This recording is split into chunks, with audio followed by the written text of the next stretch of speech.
Okay friends, आज हम अपना नया नेक्स्ट वीडियो स्टार्ट करते हैं जिसका टॉपिक है प्रमुख विशेषताएं और युगांतकारी प्रावधान कंपनी अधिनियम 2013 और silent features and landmark provisions of company act 2013।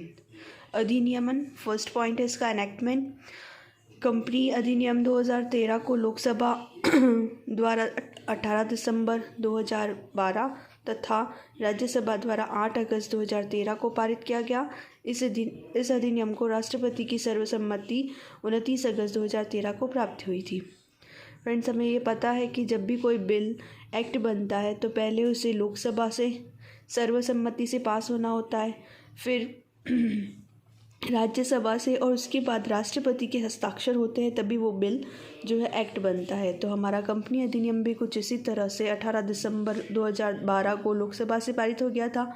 8 अगस्त 2013 को यह राज्यसभा से पारित हो गया था और राष्ट्रपति की सम्मति से 29 अगस्त 2013 को प्राप्त हो गई थी। हमारा सेकेंड पॉइंट है विषय वस्तु कंटेंट। इस अधिनियम में कुल 29 धाराएं हैं, 29 अध्याय हैं, 470 धाराएं हैं और 7 अनुसूचियां हैं। और इससे जो पूर्ववर्ती 1956 का कंपनी अधिनियम था उसमें कुल 658 धाराएं और 14 अनुसूचियां थी। ये जो नया अधिनियम है इसकी प्रमुख विशेषता यह है कि यह मूलतः नियम आधारित है, मतलब कि ministry of company affair, company मामलों का जो मंत्रालय है उसके द्वारा जो कुछ विशिष्ट नियम दिए गए हैं ये उसी के अकॉर्डिंग बनाया गया है। केंद्र सरकार की अनुपालना इन प्रावधानों को बनाने में की गई है। इसके बाद हमारा नेक्स्ट पॉइंट है फ्रेंड्स प्रमोटर मतलब प्रवर्तक। प्रमोटर कौन होता है? प्रमोटर वो होता है जो जिसके दिमाग में सबसे पहले कंपनी बनाने का, कंपनी को एस्टेब्लिश करने का आइडिया आता है, वो प्रमोटर होता है।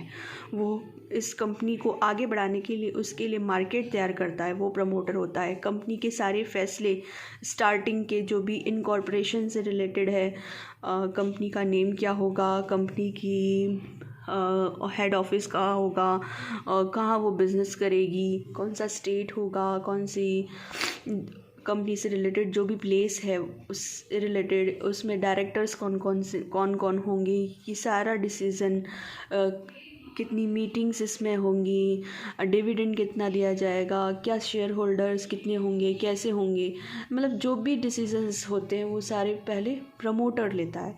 तो प्रमोटर कंपनी के लिए मार्केट तैयार करता है उसे आगे बढ़ाने के लिए। तो इससे पहले जो अधिनियम था 1956 कंपनी अधिनियम, उसमें प्रमोटर की डेफिनेशन नहीं दी गई थी। तो प्रमोटर की डेफिनेशन जो है हमारे 2013 एक्ट में दी गई। यह अधिनियम भारत का पहला ऐसा अधिनियम था जिसमें प्रवर्तक शब्द की परिभाषा दी गई।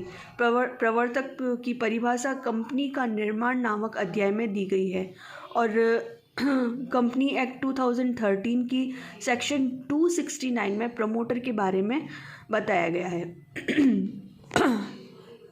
Section 2 sub section 69। उसके बाद हमारा पॉइंट है एकल व्यक्ति कंपनी। फ्रेंड्स, इससे पहले जो हमारा कंपनी अधिनियम था 1956, उसमें एकल व्यक्ति कंपनी से संबंधित कोई प्रावधान नहीं था। पहले 2 या फिर 2 से ज़्यादा जो व्यक्ति होते थे वो मिलकर कंपनी एस्टेब्लिश करते थे। लेकिन इस बार क्या नया हुआ 2013 में, एक बहुत ही लैंडमार्क प्रोविज़न था ये। इसमें एक अकेला व्यक्ति भी अपनी कंपनी बना सकता है।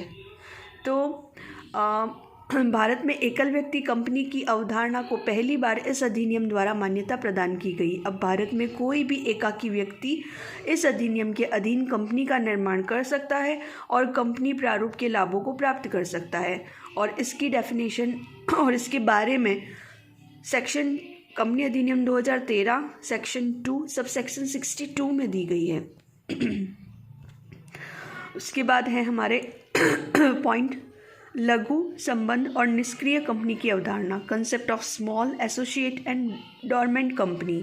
सबसे पहले मैं आपको बता दूं कि जब हम company types of company and its classification पढ़ेंगे, तो उसमें इसको अच्छे से हम वहाँ पर डिस्क्राइब करेंगे।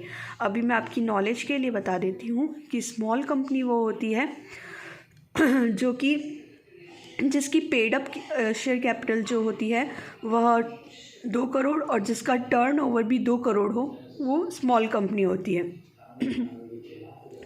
और इस स्मॉल कंपनी का जो कंपनी एक्ट 2013 है, उसमें सेक्शन 2 सबसेक्शन 6 में इससे संबंधित प्रावधान दिए गए हैं। और एसोसिएट कंपनी क्या होती है? एसोसिएट कंपनी वो होती है जो किसी होल्डिंग कंपनी के अंडर में होती है, जो सब्सिडरी कंपनी नहीं होती है। एसोसिएट कंपनी के जो 20% वोटिंग पावर कंट्रोल होता है वो होल्डिंग कंपनी के हाथ में होता है। तो और इससे अच्छा डीपली हम टाइप्स ऑफ कंपनीज़ में पढ़ेंगे इसके बारे में।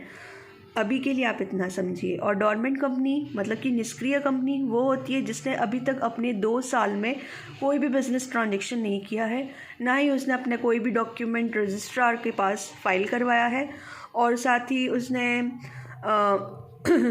किसी भी तरह का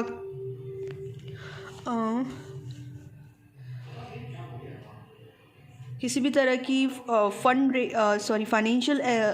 फाइनेंशियल स्टेटमेंट और एनुअल रिटर्न 2 साल से अभी तक उसने नहीं भरा है। तो ये होती है हमारी लघु संबंध और निष्क्रिय कंपनी।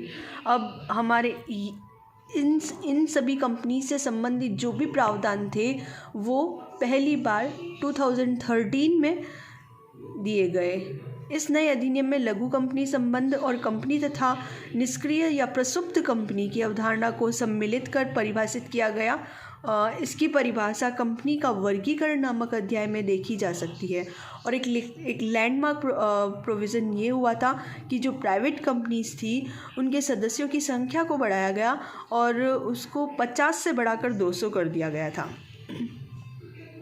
तो फ्रेंड्स, आज हम 5 पॉइंट इस छोटे से वीडियो में पढ़ते हैं। आगे के 5 पॉइंट हम अगले वीडियो में देखेंगे। Thank you for watching.